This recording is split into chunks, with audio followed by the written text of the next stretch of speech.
Hello everyone, welcome to the channel.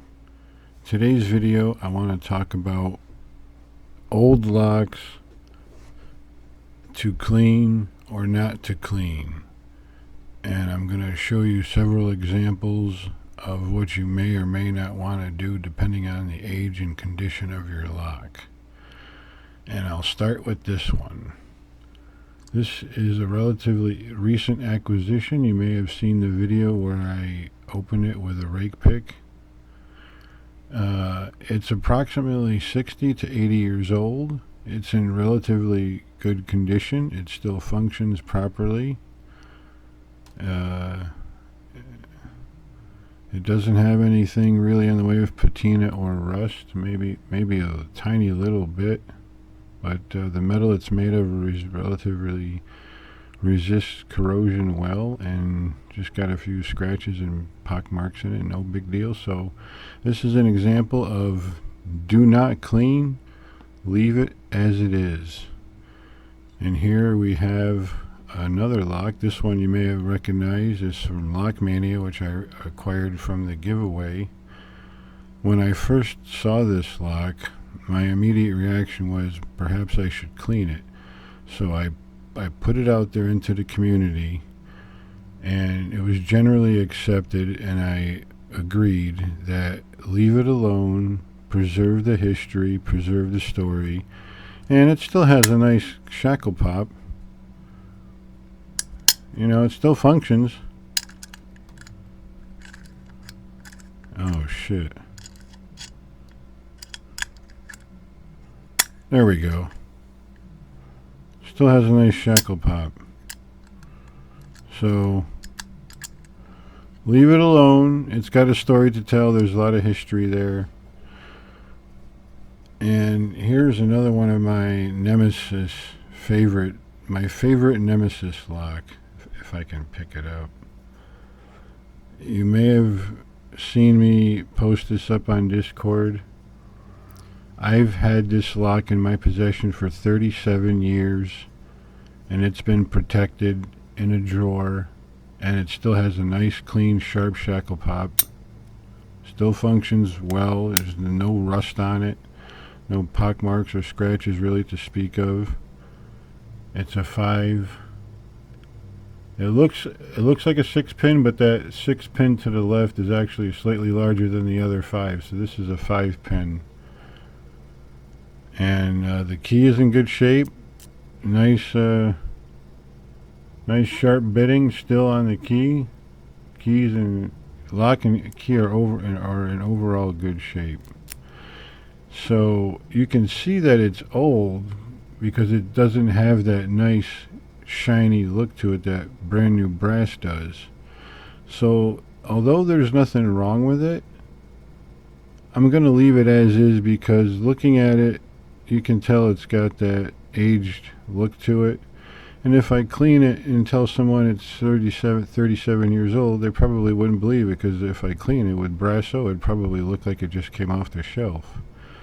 This is a 37-year-old lock and really good, almost mint condition. So another example of do not clean, leave it alone.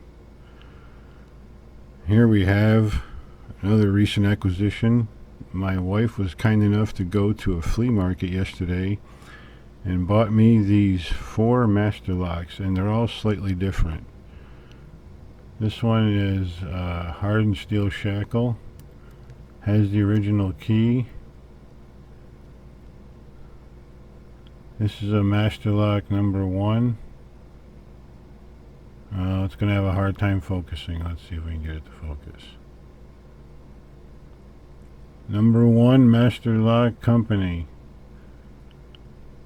Key is 2004. It's the original key. Most likely this was an indoor lock. It had a stuck key, but I eventually got it out. It still functions. Nice clean shackle pop, but it's the kind of lock that retains the key. So you gotta push it in, and the key comes out.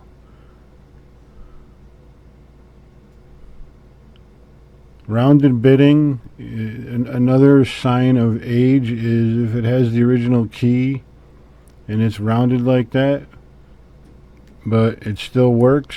The key aged with the lock. So whether it was indoors or outdoors, I think this one was definitely indoors. Has almost no rust on it, hardly any scratches or dents. Nice clean shackle pop, so probably an indoor. So we're going to leave that one alone. That's in good shape. We're moving on to something a little more aged. This one's probably in a dry, I want to say not necessarily a moist environment, but maybe exposed to some moisture in the air at one time or another. It's got very little rust on it. No scratches or dents to speak of. It's got the original key.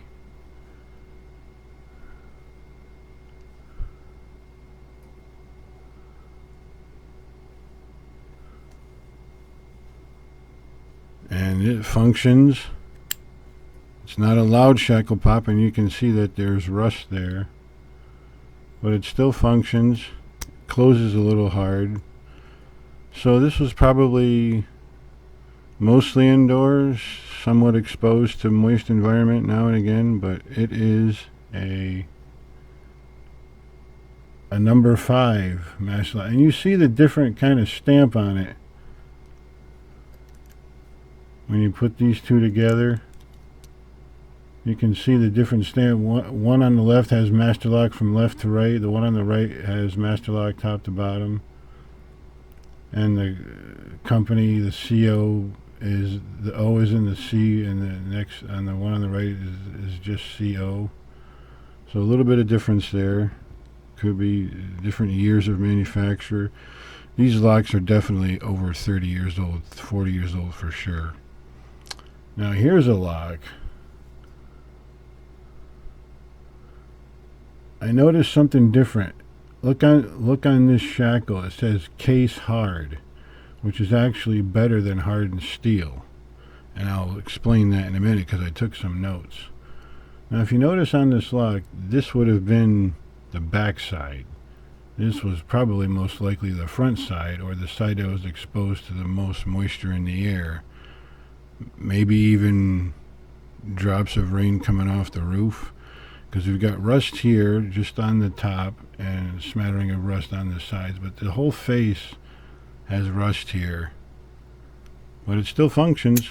Nice good shackle pop. Got some rust.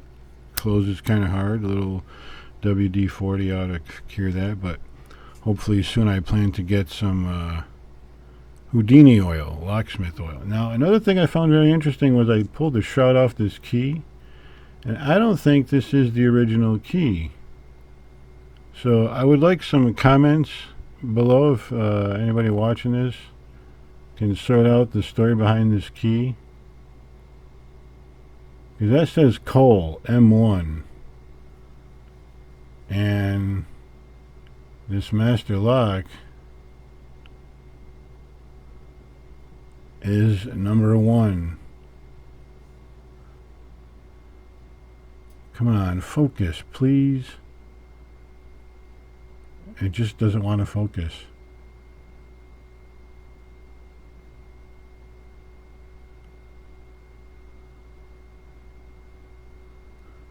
Yeah, it says number 1 Master Lock Company, Milwaukee, Wisconsin. So let's get the story going on this key here. Why does a Cole key work on a master lock? Very interesting. So I would probably clean that one because it's rust. And some of these locks don't have a lot of history. They're just old. Like this one here is nostalgic. This one here is nostalgic. You want to leave them alone. This one here had a story to tell. You want to leave it alone. But this one, you might want to consider oiling it at least. Now we come for the last one. This one is the gunkiest one of all. But it's got the most information. This one I think is a number 4 master lock. It says Milwaukee, Wisconsin on it, but you really have to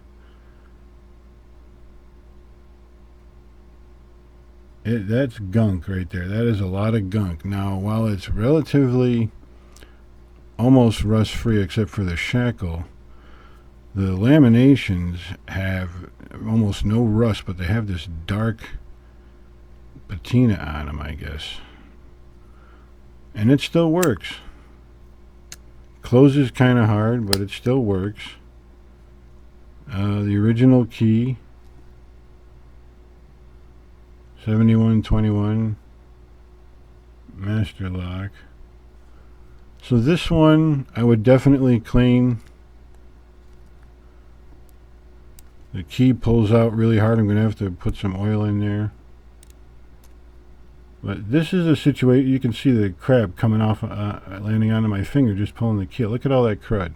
So this is an example of a lock that I would definitely clean. It takes nothing away from the history or the story. That's just gunk. And I'm going to check out the bitting.